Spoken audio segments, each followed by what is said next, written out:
आदि आप सब देख रहे हैं साराधिका न्यूज़ चैनल। कडल्स फाउंडेशन की आत्मा पूर्णोता ने जब टाटा मेमोरियल अस्पताल के दौरे के दौरान कैंसर से पीड़ित बच्चों पर पोषण की कमी का प्रभाव देखा तो उन्हें पता था कि उन्हें इसके बारे में कुछ करना होगा। बचपन के कैंसर से लड़ने के लिए उन्होंने कॉरपोरेट भारत में अपना एक दशक लंबा करियर छोड़ दिया और कडल्स फाउंडेशन का जन्म हुआ। कडल से पहले पूर्णोता ने 11 साल तक मार्केटिंग प्रोफेशनल के रूप में काम किया है और शादी.com और हिंदुस्तान टाइम्स के लिए ब्रांडों का प्रबंधन किया। वह सीडीएनएम कॉलेज मुंबई की पूर्व छात्रा है और उन्होंने Indian school of business Hyderabad से एमबीए किया है। भारत में कैंसर से पीड़ित 40% बच्चे निदान के समय कुपोषित होते हैं। उनमें से 100% बेहतर पोषण के साथ अधिक मजबूती से लड़ सकते हैं। ये सही है, कैंसर से पीड़ित हर बच्चे के लिए आशा है। हमारे प्रशिक्षित बाल कैंसर पोषण विशेष ज्ञानों और खाक सहायता के साथ हम कैंसर से लड़ने वाले बच्चों को जीवित रहने का मौका देते हैं। ऐसे हम सरकारी और चैरिटी कैंसर अस्पतालों के साथ साझेदारी करते हैं ताकि उन्हें बाल चिकित्सा ऑन्कोलॉजी पोषण विशेषज्ञ प्रदान किया जा सके। हम एक ऐसी टीम चुनते हैं और प्रशिक्षित करते हैं जो दिल और कौशल दोनों में बड़ी हो। वे कैंसर से पीड़ित बच्चों को पोषण संबंधी विकल्पों पर सलाह देने में मदद करते हैं। हम 4 लोगों के परिवार के लिए गर्म भोजन के साथ साथ पोषक तत्व, अंडे, केले और मासिक राशन बंडल प्रदान करते हैं। स्क्रीन पर दिए गए कडल फाउंडेशन के नंबर और ईमेल आईडी पर आप संपर्क कर सकते हैं। यदि आपके बच्चे को कैंसर के सिम्टम्स है तो आप इन्हें कॉल कर इनकी सलाह ले सकते हैं। आज मुंबई प्रेस क्लब में कडल फाउंडेशन की प्रेस कॉन्फ्रेंस हुई जिसमें बच्चों में होने वाले कैंसर, उनके सिम्टम्स और कैसे डॉक्टर की एडवाइस लेकर ट्रीटमेंट करना चाहिए उस पर doctor Ranjit Bajpai, senior consultant radiation oncology ने बात की। सहारा अधिकार से बात करते हुए कैंसर के लक्षण पर अपने इम्पोर्टेंट पॉइंट्स शेयर किए, बच्चों में कैंसर के सिम्टम्स पर बात की और सभी पेरेंट्स से निवेदन किया कि अपने बच्चों पर ऐसे लक्षण नज़र आए तो उसे इग्नोर ना करते हुए फ़ौरन मेडिकल हेल्प लीजिए और एक डॉक्टर से एडवाइस भी लेना चाहिए। आज cooking hope easy Indian recipes for kids on their cancer journey की बुक लॉन्च की गई जिसकी ऑथर है हर्षिता जिनागा। इस बुक की आसान तरीके से डिशेस जो एक बच्चे के स्वास्थ्य के लिए बहुत अच्छे होते हैं और उनकी इम्यूनिटी भी बढ़ाती है, ये सारे डिशेस का वर्णन इस किताब पे है। देश और दुनिया की तमाम खबरों के लिए देखते रहिए सहारा अधिकार। Hello friends, I am Nishan Kadri and you are watching Sahara Adhikar News Channel. Today we are at Mumbai Press Club and there was a press conference on behalf of Kadal Foundation. In India, cancer is a major health concern and ignorance of the disease contributes to high mortality rates.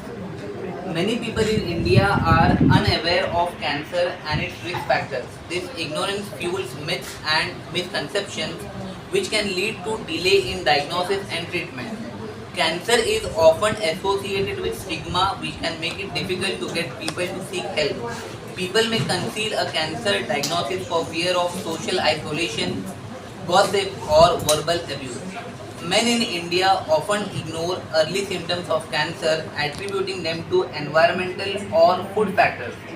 Self-medication can aggravate cancer and make it worse. Fear or shyness can prevent people from seeking professional help. We have with us a very special guest, Dr. Bajpai. Welcome to Saradhika News Channel. We have heard your conference and there was a very fantastic book launch on in regards to the nutrition value which adds in the book. So my question is very simple for you. Can you tell our viewers how is cancer treatment in children and adolescents different than cancer treatment in adults? First of all, the book launch, all thanks to Harshita and to the Cuddle Foundation. I have very limited contribution in that, and that goes a long way. So, when it comes to cancer treatment, particularly for childhood cancers, the only difference, as I highlighted during my talk also, that we have to be mindful of the implications in the long run.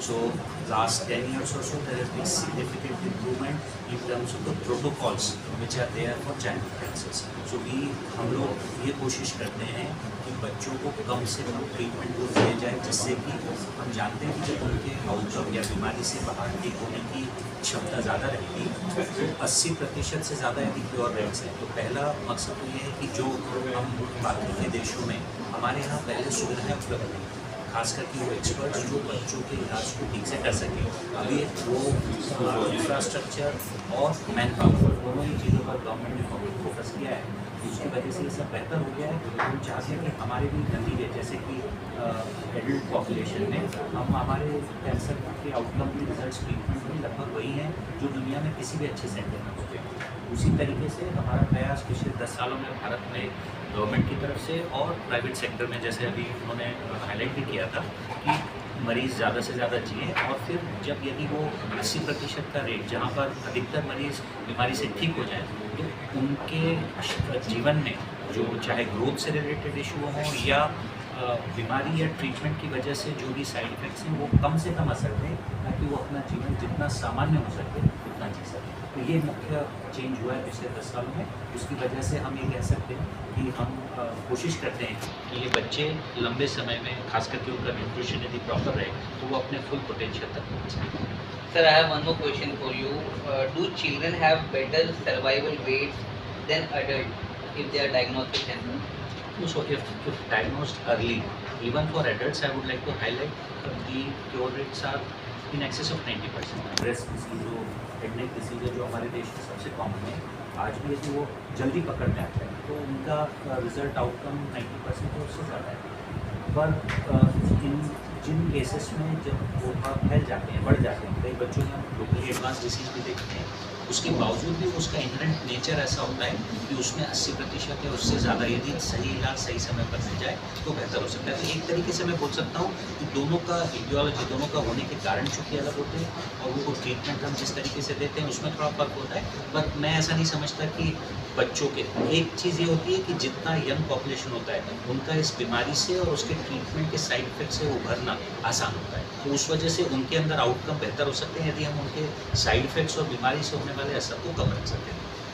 Dr. Bajpai, one more question for you. How is the Cuddle Foundation raising awareness about childhood cancer, and there are बस नहीं, but मैं ये ज़रूर बोलना चाहूँगा कि मैं जब पेरेंट्स को देखता हूँ जो बच्चों के साथ आते हैं, तो इतनी अनिश्चितता दिखती है उनके चेहरे पर कि कैसे क्या आगे होगा।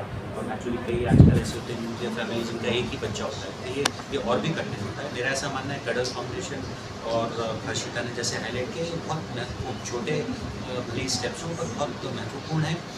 मैंने उनकी रिपोर्ट देखी है जो पिछले साल सितंबर में पब्लिश हुई थी, जिसमें सारे जितने भी लोग, जैसे पहले भी मैंने हाईलाइट किया कि हिंदुस्तान में अभी बच्चों के कैंसर्स के लिए ट्रीटमेंट का अभी भी उतना ट्रेन मैन पावर नहीं है। गवर्नमेंट हमेशा कोशिश कर रही है कि ज़्यादा से ज़्यादा लोग इसमें आ पाएँ, पर ये छोटे रिपोर्ट्स और लोगों जो इसमें मिलकर के काम करना, आई थिंक कोलैबोरेशन हमेशा बहुत मदद करता है। तो ये मेरा मैसेज रहेगा, and I really congratulate cuddle foundation. Sir, my last question for you. There are many symptoms of many diseases, and if any child is being diagnosed with cancer, there are many therapies also in the medical field. You are a professional oncologist also. So can you just tell some symptoms in a child wherein parents can just sense it that their child is being diagnosed with cancer and they should seek proper medical help also. So what are those symptoms? Okay, so it depends on what kind of tumor we are talking. जैसे बच्चों में देखें तो सबसे commonly हेमेटोलॉजिक malignancies की बात करें, उसको हम आमतौर पर ब्लड कैंसर बोलते हैं। उसमें आमतौर पर जनरल सिम्टम होते हैं, कोई स्पेसिफिक नहीं होता है, जिसमें थकान से लेकर के कमजोरी या बार बार फीवर आना। इन जनरल मैं ये बोलता हूँ, चाहे वो चिल्ड्रन हो या एडल्ट हो, हम ज़्यादातर चूँकि एडल्ट पॉपुलेशन देखते हैं, आमतौर पर कोई भी सिम्टम्स जो एक समय से ज़्यादा बने हैं, जैसे 15 दिन, 1 महीना, 2 महीना, एक तरीके के सिम्टम, तो उसको हमेशा उसके लिए राय लेना चाहिए। यदि सॉलिड ट्यूमर की बात करें बच्चों में, पेट में यदि हैं तो पेट से रिलेटेड सिम्टम होते हैं। एक तरीके से बच्चों में फ़ायदा ये भी होता है कि सिम्टम बच्चों का सिर्फ मास्किंग हो पाना बड़ा, जो कि डिले करना बहुत कम होता है, क्योंकि बच्चों के माता पिता यूजुअली ज़्यादा संवेदनशील होते हैं। कोई भी सिम्टम है जो थोड़े दिन के लिए वो तुरंत जानकारी लेने जाते हैं। ऑल्दो ये रेयर होते हैं ट्यूमर्स बच्चों में होना, बट फिर भी जो हमारी इन जनरल अवेयरनेस बढ़ गई, पीडियाट्रिशियंस भी वो लोग जानते हैं कि यदि कोई सिम्टम बना हुआ है और थोड़ा भी उसमें अलार्मिंग लगता है उनको, तो ज़रूर तुरंत एक्सपर्ट सेंटर्स पे भी जल्दी पहुंच जाएँ तो उससे मदद मिलती है। तो मैं ऐसा नहीं कहूँगा कि कोई भी सिम्टम होने पर सबसे पहले दिमाग में ये आना चाहिए कि अरे ये कैंसर तो नहीं है, वो भी कहना गलत होगा। बट हाँ, कोई भी सिम्टम यदि लंबे समय तक बना हुआ है और सही तरीके से पहचान में नहीं आ पा रहा है, तो बेहतर है कि उसको किसी स्पेशलिस्ट से मिलकर केयर कर लिया जाए, वो ट्यूमर हो। Because this was Mr. Dr. Bajpai who was telling about the awareness of cancers, and he clearly stated that if any parents feel that their child has been diagnosed with cancer, and he has highlighted some symptoms also, so they should seek professional help and they should contact the doctor so that they can get the right advice. We have with us one more guest with us. She is the author of the book, Mrs. Harshida. Welcome to Saradhika News Channel. Thank you. I would like to ask you what inspired you to write Cooking Hope, and why should parents read this book? Sure. So what inspired me was that the mission that Cuddles Foundation has, I think the way they use nutrition to treat children with cancer is truly inspiring. As I mentioned, I aspire to be an oncologist, and I truly saw that Cuddles Foundation's mission and my mission as an oncologist in the future was truly intersecting, and I wanted to do something that would help children that Cuddles Foundation treats. There are many recipes in the book. We have heard in your press conference that those recipes they contribute to the immunity of a child. Yeah. So how important is that? Like what type of food should be consumed by the children who have been diagnosed with cancer, and how will it help the children and parents, like in regards to immunity wise? And we have done a detailed study in nutrition also. So can you tell some tips or some advice in regards to the food habits of children? Well, I think the biggest thing, as we mentioned in the interactive session, was that ensuring you have homemade food, healthy food, avoid preservatives as much as you can. Just truly homemade nutritious food is the best way you can go. That would be my biggest advice. So Cuddle Foundation, they work for the treatment of the children also. Yeah. If they contact you, do you have any email ID, or what are the ways if parents can contact you if their child has been diagnosed with cancer? And is your book available on social media sites like Yes. Amazon also? Yes, it is available on Amazon. We in fact have a QR code in the back which takes you directly to the Amazon page.